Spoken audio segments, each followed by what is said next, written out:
Well, good day. I'm Dick Sparrow, chaplain at Plymouth Harbor, and we have another person to set sail with. Celia Catlett has been a member of our Muse Moments.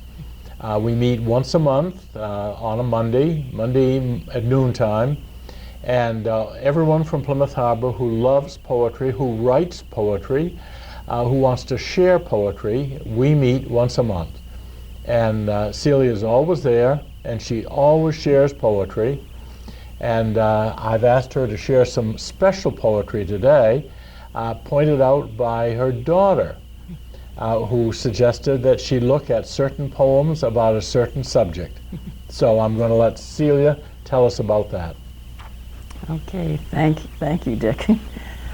Well, a little over a week ago, when I was talking to my eldest daughter, Catherine, she told me that she was making masks, and I don't have mine on right now because I'm afraid I couldn't talk through it to you.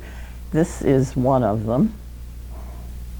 She said she'd send us some tropical ones, and she was also baking a lot, and since she herself is a poet, she was reading poetry regularly. She said she read a Shakespeare sonnet each day, and then she went to Emily Dickinson, one of her favorites, and she pointed out to me that there were two she had just sort of happened to hit upon that were about sewing and stitching. At least that's the surface of them. And so she said, look them up. So I looked them up in my complete Emily Dickinson, which I'm so glad I have. And I thought they were very apropos of this crisis we're in. I don't know about you, but I find that I'm not thinking quite as straight in all the worry, that I make more mistakes than I usually make. And I think that's what these two poems I'm going to read you are really about, though the surface is it's about sewing. So this is the first one. Don't put up my thread and needle. I'll begin to sew when the birds begin to whistle. Better stitches sew. These were bent. My sight got crooked. When my mind is plain, I'll do seams a queen's endeavor would not blush to own. Hems too fine for ladies' tracing to the sightless knot. Tucks of dainty interspersion like a dotted dot. Leave my needle in the furrow where I put it down. I can make the zigzag stitches straight when I'm strong.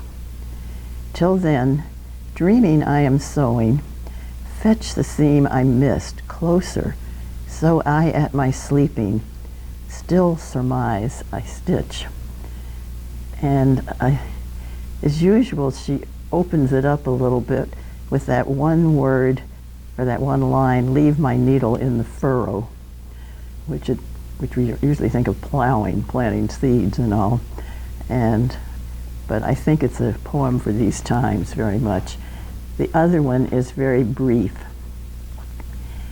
At leisure, the soul that gets a staggering blow, at leisure is the soul that gets a staggering blow.